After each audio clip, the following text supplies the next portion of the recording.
Hello, I just finished all 4 seasons of JoJo's Bizarre Adventure, like literally just now. I finished it at 3 o'clock in the morning and I'm very tired, if you couldn't tell already.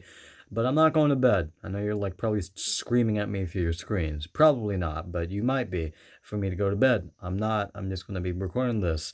But, anyways, before I go into this, I don't hate any of these seasons. In fact, I like all of them. All of them are good in their own way, but I feel like some are better than others and I'm going to be ranking them from worst to best.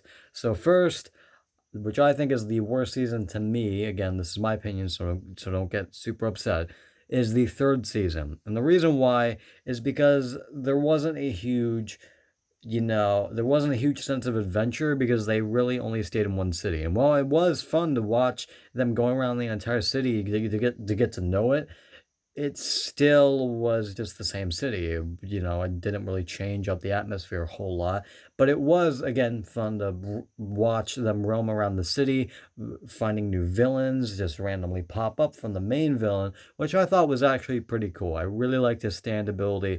It's very, very good. However, I also feel like a lot of the stand abilities weren't the most creative things. I kind of like the electric one where he went through a bunch of electricity. However, I thought they could be a little bit more creative, but again, it's fine. It was something different from a lot of the other JoJo seasons. I commend them for doing that. However, it's just not my sense of style. It's just not my style of season. A lot of people probably love that season, might be their favorite season. Not to me, because again, not a huge sense of adventure, which I really love about JoJo. However, the action scenes and just the overall choreography was very, very good. Not like choreography, the just the action in general was very, very good, and the outplays that JoJo like Bizarre Adventure always has, just trying to think ahead of the enemy and outsmart them and trying to subvert their expectations or subverting your expectations as the audience. I really love that part of JoJo's Bizarre Adventure in any season. I really love that. And the second worst, in my opinion, is the first season. And a lot of people probably saw this coming because no stands yet. However, Dio is an insane villain. I mean, Dio's a really good villain, and it really set the mood because, again, first season, so you have no idea what JoJo's Bizarre Adventure is. You go into it, Dio pops out of nowhere with a big mask, and he puts it on, and he doesn't even have any stand abilities. Yeah, he has nothing. He just is like a zombie. He's like an invincible zombie, but JoJo beats him in the end. However, spoilers, he comes back in the second season. However, he gets beaten about halfway through the first season, which I also like about the first season. It switches up the main villain. It stops from Dio and the half the season to someone else. I forgot his name. Sorry. Again, it's been a while since I've since I've seen the first season. It's been about a month and a half. So sorry. I watched this in pretty quick succession, but keeping all those episodes and everything in my mind is pretty hard to do, especially when I have a very bad memory, because I do. The next season, oh wait, I forgot to say, the action is also very, very good. I really like just the way the castle looked or the mansion looked that Dio was staying in at the halfway point, and I really like the ending scene where they went to the volcano at the end of the season and the way they subverted your expectations by, oh, JoJo's dead, but no, he's alive, but he does actually die on the boat, and that sets up the second season very, very nicely. The third, the second best, I should say, in my opinion, again, is the fourth season, the one I watched most recently, obviously, because there's actually a huge sense of adventure. The first one had some sense of adventure. They went to some places, but it wasn't the biggest sense of adventure. Here, it's way more. It has way more sense of adventure, and the characters are very, very good. There are a lot more, but they serve a lot more purpose than in the first season. The third season, not the third, the first season. The third season still had very good characters. However, I feel like the fourth season has a little bit of better characters. And I really like the dynamic between everyone, how Abaco, or however you pronounce it, I butchered that name so fucking hard. Yeah, about how he like didn't trust Giorno at first, but then he learned to stop being so cocky and trust the newcomer. I really like that, and now Fugo was very hot-headed, and that's what leaded to him, not going on the embarking journey to betray the boss. I really like that, and a lot of people don't seem to really get why Fugo did that. They seem like they treat it as if he's a coward. Like that's not a bad thing to do if you don't want to die. And also, again, that was his entire personality. He didn't want to get into super risky situations, and he got very angry very, very fast. So that's the reason why he didn't join the rest of the team, which I felt was a good decision. You have to leave one person behind, uh, which I again liked. And again, just the sense of adventure was very, very good in the entire season. And just the villains and the stands were really, really good. Easily, probably some of the best, if not most of the best, like creative in terms of stand abilities. I really like where they like the takeoff episode when they're in the plane. I forgot the name of the episode already. Again, bad memory. But when they're going on the plane and like the second half of the season, and there's this brain thing that can't die, or not the brain thing, but there's a thing that latches on to anything that moves, and they'll latch on to you if you move at all. And I really like that. It was like subverting expectations constantly throughout the entire episode, and the introduction of Trisha's stand was also pretty cool on in the plane. However, I wish it was used a little bit more, because it was really only used in like that episode and like maybe 2 or 3 more episodes after that, but it wasn't really used a whole lot. I wish it was used a little bit more, but the ending was also very, very satisfying. I really liked the ending a whole lot. Or Giorno, also a different main protagonist. It's not JoJo, it's Giorno now. It's kind of the replacement for JoJo, but he really does feel like a JoJo, because I guess he is. Maybe he's not. I don't think he is actually, because no, he's not a JoJo. What am I talking about?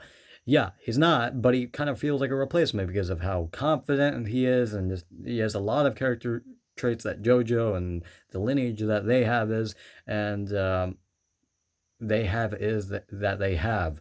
So yeah, it was just very, very exciting to watch the finale. Also, King Crimson was a very, very good villain. Stopping time is kind of similar to Dio's ability, but being able to dodge anything, and like being able to, actually be basically invincible while Dio had some vulnerabilities is cool. I mean, again, it's kind of similar to Dio's ability, but it is different. And the fact that you didn't know who the boss was. Dio was known throughout the entirety, and everybody knew who Dio was. Nobody knew who the boss was. The boss was, which really added to the sense of adventure again of going through and trying to find out who the boss is by going to different people, going to different locations, trying to find out who he is, and people dying to find out who he is, and Polnareff, who came back from season 2, was a huge, whoa, that really shocked me. I mean, it was pretty obvious when I saw his hair who it was, 'cause, it was Polnareff. Even my very, very dumb brain can remember that. But it was still really, really cool to see him come back, even though he did die. Not die. He didn't really die, but his body and his stand wasn't really utilized a whole lot. But I still really like that, and I still thought that was a good choice to leave his soul in the frog. Not the frog. What am I talking about? The turtle. I'm getting a frog and a turtle mixed up. How? Okay. I really thought that was really cool as well. A cool decision to have him, still talking out his personality. That's cool. Anyways, obviously my favorite season, the one that I haven't listed yet, is the second season, because the sense of adventure is a huge part, and also the character dynamics. All of the seasons have very good characters. Even the first one that didn't have that many still had pretty good characters, and just everyone clashed together in different ways. And I really like how different a lot of people were, how different the personalities were, how they got to get along. It didn't feel like they instantly knew each other, especially in the fourth season. They had to adapt to each other, which I really liked, and get used to it, and like get used to the personality and just all that. And In the second season, however, a lot of people got along right away, except for, JoJo with his dad. But that was about it. A lot of other people, got along pretty well, except for in the dreams or the nightmare episode where they had that one, again, Kakuin? Again, I'm, that's not Kakuin, it's Kakon, or whatever the fuck. I'm sorry, I'm pronouncing the names wrong. But yeah, Kakyoin, I keep pronouncing it wrong. I keep pronouncing it wrong every time. Okay, Kakyoin. I'm just gonna say that.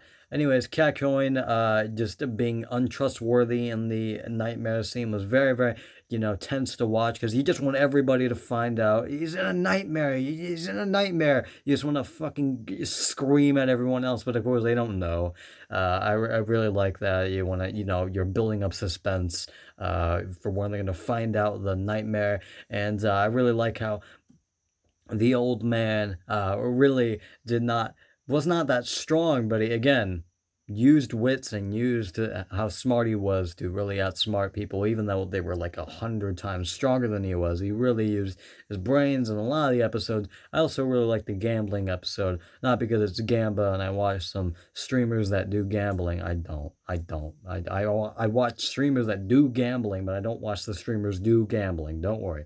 Um, but I did like that episode because it was just an interesting concept, just trapping souls into pieces, and then JoJo basically winning off of just confidence alone, which builds his character a lot more, especially in that episode, because it just shows how confident JoJo is constantly. He never really gives up at all. He always has something up his sleeve, which I really like about the entire show. Again, JoJo's personality is very, very good. He constantly is confident. He never really gives up, while a lot of other like allies do, and I really like that. It shows that JoJo's different, and is why he's the main character because he never really gives up like some others do.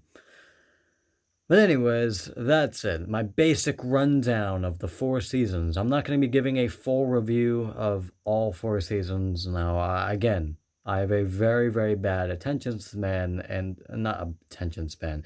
I do have that as well, but I have a really bad memory. So I would have to write down an entire script if I wanted to do a review.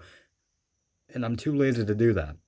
And also, it's pretty late at night. So, anyways, that is it. That is kind of my short review of all 4 seasons and which ones I thought were the best and which ones I thought were the worst. And for the final time, do not get mad at what I say, even though the video's over yet and you probably haven't watched until this point because I keep stuttering and making fucking mistakes and pronouncing names wrongs, and pronouncing names wrong and doing all that shit. But again, don't get offended by what I say. Simply my opinion, and it might actually change if I go rewatch these seasons anytime soon, which I might, because I really like this show. However, I watched it pretty recently, so I won't be doing that super soon, but I really did like that. Maybe I'll rewatch the 3rd season, and I'll see if I can change my opinion on that one. But yeah, that is it, and I'll see you guys later.